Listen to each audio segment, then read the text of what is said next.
बिस्मिल्लाहिर्रहमानिर्रहीम बिस्मिल्लाहि तवक्कलतु अलल्लाहि ला हौला वला कुव्वता इल्ला बिल्लाहिल अलिय्यिल अज़ीम। डियर स्टूडेंट्स, 10th क्लास की मैथ में चैप्टर 6 आज हम स्टार्ट करेंगे। 6.1 बहुत इंपॉर्टेंट कंसेप्चुअल है और स्टूडेंट इसमें बहुत कंफ्यूज होते हैं, तो थोड़ा सा आज इसे क्लियर करेंगे। हमारे पास पहला क्वेश्चन, हमने फ्रीक्वेंसी डिस्ट्रीब्यूशन चार्ट यहाँ पर बनाना है। सबसे पहले सीखेंगे ये फ्रीक्वेंसी क्या है, इनमें चीजें क्यों कौन कौन सी यूज होंगी, कैसे फार्मूले आएंगे और इसमें क्या चीजें हम फाइंड करेंगे। अरिथमेटिक मीन हमने फाइंड करना होगा, लेकिन सबसे पहले तो हमें यहाँ पर फ्रीक्वेंसी डिस्ट्रीब्यूशन को शो करना है। फ्रीक्वेंसी तादाद मतलब जो वैल्यूज हमें गिवन है, जो डाटा की वैल्यूज गिवन है, उनकी हमने तादाद शो करनी है। डाटा हमारे पास दो किस्म का होगा, मेन दो किस्म का, ग्रुप्ड डाटा, अनग्रुप्ड डाटा।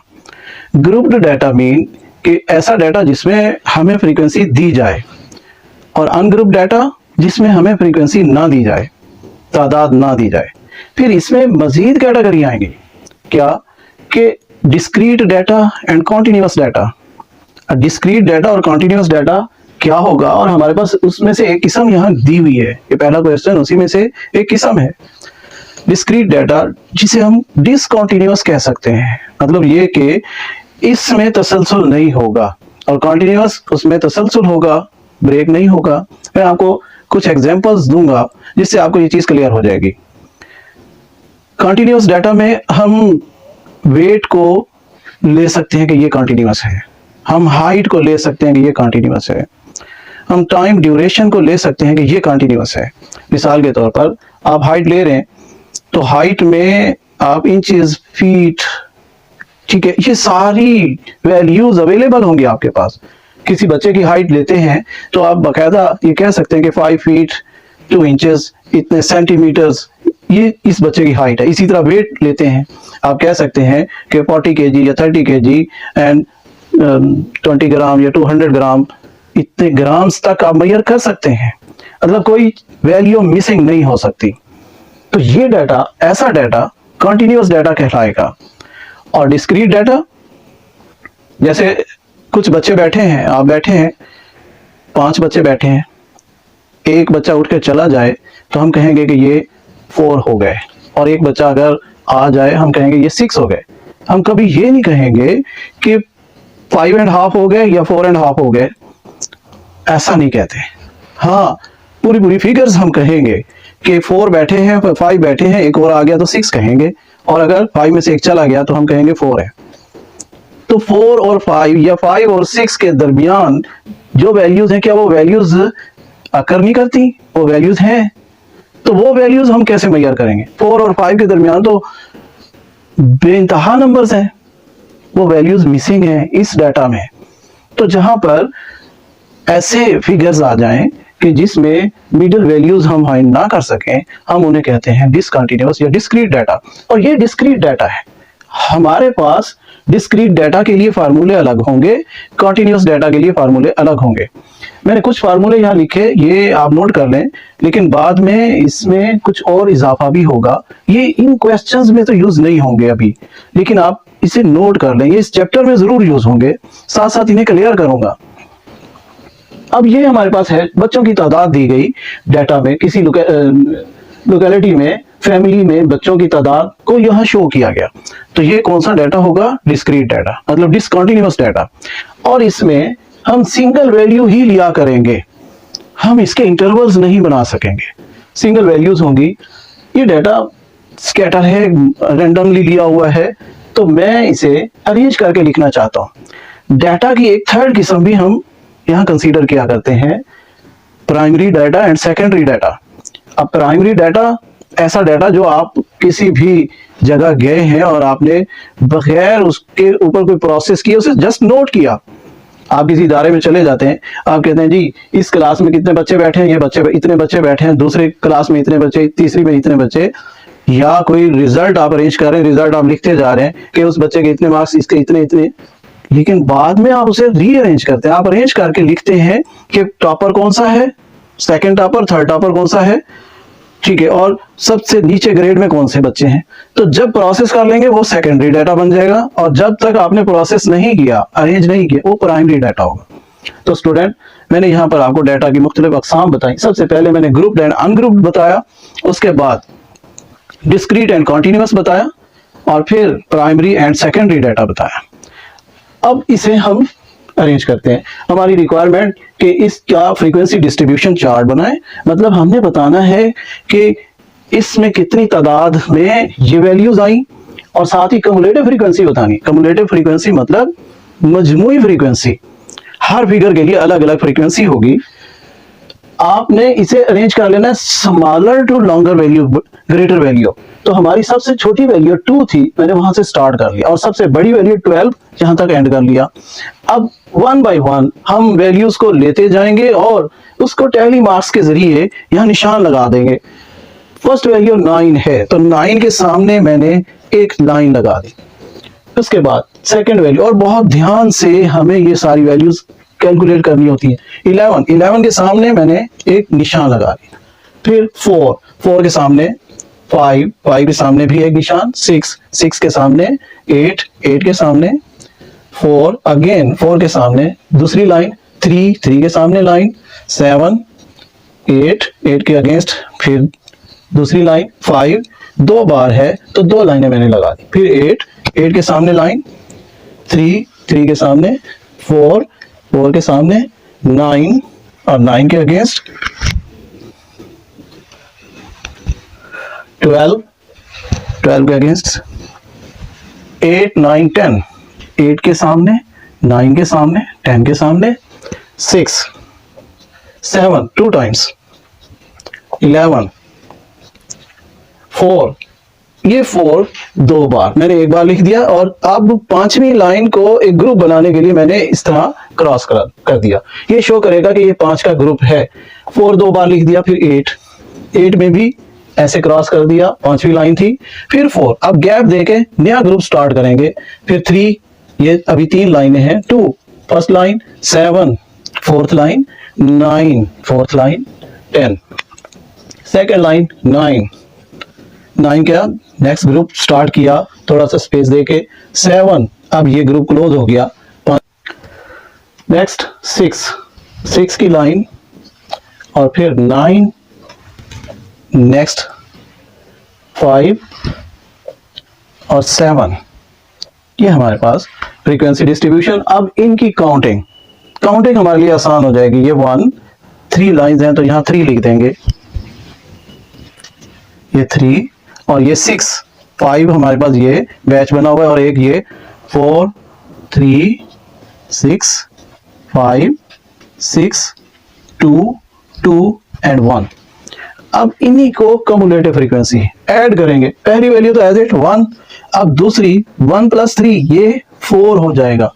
आप इसे ऐसे भी लिख सकते हैं 1 + 3 = 4, एंड नेक्स्ट 4 + 6 = 10, एंड 10 + 4 14, 14 + 3 17, और 17 + 6 23, 23 + 5 28, 28 + 6 34, 34 + 2 36, 36 + 2 38, and 38 + 1 = 39।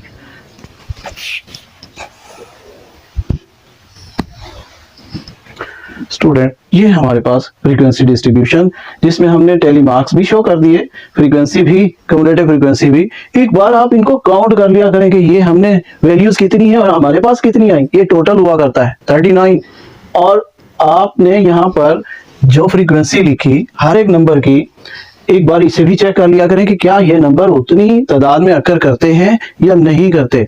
हमारे पास टोटल अगर टैली हो जाए है तो ठीक, उसके बाद भी आप इनमें से कुछ वैल्यूज को टैली कर लिया करें। Thank you. Next question number 2। The following data has been obtained after weighting 40 students of class 5। कुछ स्टूडेंट्स के ये वेट दिए गए। मैंने आपको शुरू में समझाया था कि हमारे पास कुछ डाटा ऐसा होगा जो डिस्क्रीट होगा, कुछ डाटा कॉन्टिन्यूअस होगा। ये कॉन्टिन्यूअस की एक एग्जांपल आ गई कि वेट हैं मतलब ये कि हम इसमें मिडिल वैल्यूज भी फाइंड कर सकेंगे। तो ऐसा डाटा जो कंटिन्यूअस हो उसमें हम बाउंड्रीज भी फाइंड किया करेंगे, कर सकेंगे। और उसकी रिक्वायरमेंट भी है। उसने कहा कि भाई make a frequency distribution taking class interval size as 5। ये क्लास इंटरवल क्या है ये भी हम सीखेंगे। Also find the class boundaries and mid point. Boundaries क्या है, मिड पॉइंट क्या है, ये चीजें सीखेंगे। ये डाटा दिया गया। Also make a less than frequency cumulative frequency distribution. Hint भी उसने दे दिया कि आप ये क्लासेस बनाएं 20 to 24 और ऑनवर्ड। मैंने ये क्लास इंटरवल्स बना दिए। हमारे पास मिनिमम वैल्यू 20 थी, मैंने मिनिमम से स्टार्ट किया और मैक्सिमम 44 है। तो उसकी रिक्वायरमेंट के मुताबिक 5 इंटरवल साइज का डाटा मैंने यहां पर बना दिया, इंटरवल्स बना दिए। अब ये थोड़ा सा क्लियर करूंगा कि भाई इंटरवल साइज आपने यहां पर कैसे चेक करना है। आपके पास यहां अपर एंड लोअर वैल्यूज में डिफरेंस 5 आना चाहिए। इधर भी आप चेक करें, किसी दो कंसेक्टिव इंटरवल में आप ये चीज देखेंगे। ये नहीं कि आप यहां से लेकर यहां तक का डिफरेंस ले रहे हो, नहीं, कंसेक्टिव इंटरवल्स 25 माइनस 25, इसी तरह 29 माइनस 24 5। और अगर आप इस तरह की काउंटिंग करते हैं, आप यहां मिस्टेक कर जाते हैं स्टूडेंट, 24 माइनस 20 कर लेते हैं और 4 आता है और गलती कर जाते हैं।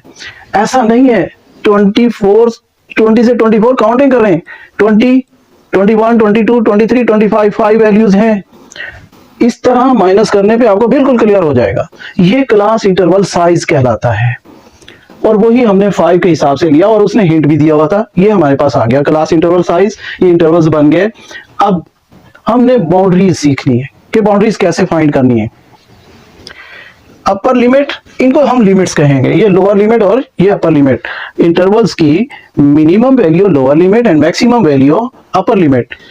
Upper limit of first interval and lower limit of second interval, इनका डिफरेंस लें। जितना भी आए, यहाँ पर 1 आ रहा है और आपके लेवल में 10th लेवल में मैक्सिमम यही कुछ होगा, 1 आएगा, आमतौर पर 1 आएगा। तो उसे 2 पर हम डिवाइड कर लेंगे, हमारे पास 0.5 आएगा। ये वैल्यू हम इसकी लोअर लिमिट में से लेस करेंगे और अपर लिमिट में ऐड करेंगे। अगेन क्लियर कर लें, जो पहले ही कम है, लोअर लिमिट कम है, उसमें से कम कर देंगे ये वैल्यू, और जो पहले ही ज्यादा है उसमें ऐड कर देंगे और ज्यादा कर देंगे। तो फर्स्ट इंटरवल में 20 में से मैंने 0.5 लेस किया, 19.5, और 24 में 0.5 ऐड किया तो 24.5। ये मेरे पास वैल्यूज आ गई। और हमारी जो अपर लिमिट, ये बाउंड्री आएगी, अपर बाउंड्री इधर की लोअर बाउंड्री एक जैसी होगी। ये देखिए जरा, 29.5, 29, 34.5 और 34.5 ये सेम है। यहां से क्लियर हो रहा है कि इनमें कुछ भी गैप नहीं है, जहां ये एंड हो रहा है वहीं से ये स्टार्ट हो रहा है। तो ये हमारा कंटिन्यूअस डाटा है, यहां पर कोई ब्रेक नहीं है। ये चीजें मैंने लिख दी। अब नेक्स्ट, हमारे पास मिड पॉइंट नहीं है। मिड पॉइंट कैसे फाइंड करना है? आप इन इंटरवल्स की लोअर एंड अपर लिमिट्स को ऐड करें और 2 पे डिवाइड करें, ये आपका मिड पॉइंट। इसे हम क्लास मार्क भी कहते हैं, क्लास मार्क, और इसे x से रिप्रेजेंट कर देते हैं। ये हमारे पास क्लास मार्क या मिड पॉइंट होगा। अब 20 प्लस 24 44, 44 को 2 पे डिवाइड करें तो आपके पास क्या आ जाएगा, 22। एंड नेक्स्ट 25 प्लस 29, आपके पास ये 54 आ जाएगा। 54 को 2 पे डिवाइड करें तो 27। अब नेक्स्ट हमारे पास 64 आएगा। 64 को 2 पे डिवाइड करें तो 32। स्टूडेंट थोड़ा सा यहां से आइडिया लें, 24 और 27 में गैप, फर्क 5 है, तो 5 का फर्क ही आना शुरू हो जाएगा। 27 और 32 में 5 का फर्क डिफरेंस है। अब 5 ऐड करते जाओ तो नेक्स्ट वैल्यू आपके सामने आती जाएगी, 37 एंड 42। ये मिड पॉइंट हमारे पास आ गए। मैंने क्लास बाउंड्रीज लिख दी, मिड पॉइंट लिख दिया। अब इनकी फ्रीक्वेंसीज पहले टैली मार्क्स के जरिए हम निशान लगा लेंगे। उसी तरीके से 1 बाय 1 आप वैल्यूज को फाइंड करते जाएं। 34, आप 34 के इंटरवल में लिखें, यहां पर इसमें आ रहा है 34, मैंने एक लाइन लगा दी। एंड नेक्स्ट 26 का इंटरवल यहां पर है, ये लिख देंगे। 33 इसमें आ रहा है, यहां लिख देंगे। 32 इसमें आ रहा है, ये लिख दिया। 24 यहां पर आ रहा है, 21 यहां पर आ रहा है, 37 इसमें आ रहा है, एंड नेक्स्ट 40 इसमें आ रहा है, 41 इसी में आ रहा है, 28 टू टाइम, तो 28 यहाँ पर ये 2 दफा मैंने लिख दिया, फिर 31 इसमें और 33 भी यहीं पे। अब ये 5वीं लाइन इस तरह मैंने लगा दी एंड नेक्स्ट 34 फिर गैप देकर यहाँ पर 37 इधर आ रहा है एंड नेक्स्ट 23 एंड 27, 23 इधर होगा, 27 यहाँ पर, फर्स्ट लाइन हमने क्लियर कर ली। अब नेक्स्ट 31 इधर है एंड फिर 31, 36 इसमें आ रहा है, 29 ये 5वीं लाइन क्रॉस कर दी एंड 35 यहाँ पर, 36 इसी में आ रहा है, 5वीं लाइन है ऐसे लगा देंगे, 37 गैप देकर थोड़ा सा नया ब्लॉक स्टार्ट कर दिया, फिर 38 भी यहीं पे, 22 यहाँ पे, 27 यहाँ पर, 28 इधर ही, 29 यहीं पे, 31 यहाँ पर, 35 टू टाइम्स, 35 यहाँ पर 2 दफा, 40 ये यहाँ पर, 21 एंड 32, 21 5वीं लाइन है, 32 इधर 5वीं लाइन, सेकंड लाइन भी हमने क्लियर, फिर 33 यहाँ पर आएगा, 27 29 यहीं पे 5वीं लाइन है तो क्रॉस कर दिया, 30 यहाँ पर, 23 यहाँ पर। मैंने सारी वैल्यूज लिख ली, अब टैली करेंगे, अब थोड़ा सा कैलकुलेशन चेक भी करेंगे कि क्या हमने पूरी वैल्यूज लिख ली। 5 + 1 6 first value, 5 and 5 10, 5 10 and 2 12, 5 and 4 9, 3 ये हमारे पास फ्रीक्वेंसी। अब कम्युलेटिव फ्रीक्वेंसी मतलब इनको ऐड करें, फर्स्ट वैल्यू है दैट 6 आएगी, 10 + 6 16, मैं डायरेक्ट इनको ऐड करता जा रहा हूं, 16 + 12 हमारे पास क्या आएगा 28, 28 + 9 37, 37 + 3 40 और 40 ही वैल्यूज थी, ये 40 बच्चों के वेट थे, ये हमने लिख दिया। इसके बाद लेस देन कम्युलेटिव फ्रीक्वेंसी भी हमने शो करनी है, तो आपकी अपर लिमिट की जो फ्रीक्वेंसी होगी वही लेस देन फ्रीक्वेंसी कहलाएगी। तो यहां पर हम लिखते जाएंगे लेस देन 29.5, इसी तरह less than 34.5, less than 39.5 and less than 44.5। ये हमने इसका फ्रीक्वेंसी डिस्ट्रीब्यूशन। स्टूडेंट यहां पर लेस देन कम्युलेटिव फ्रीक्वेंसी का जिक्र हुआ, मैंने उसकी डेफिनेशन लिख दी। Less than cumulative frequency distribution है क्या? A table showing cumulative frequencies against upper class boundaries. Upper class boundaries के against जो भी टेबल हम शो करेंगे उसे हम less than cumulative frequency distribution कहेंगे। तो मैंने यहाँ पर ये चीजें लिख दी, हमने इसकी सारी वैल्यूज को कवर कर लिया। आप ये चीजें चेक किया करें कि क्वेश्चन में डिमांड क्या है, क्या मैंने वो डिमांड पूरी कर दी। आप एक एक चीज का आंसर देंगे तो आपको मार्क्स मिलेंगे, जो चीज छोड़ देंगे नंबर नहीं मिलेंगे।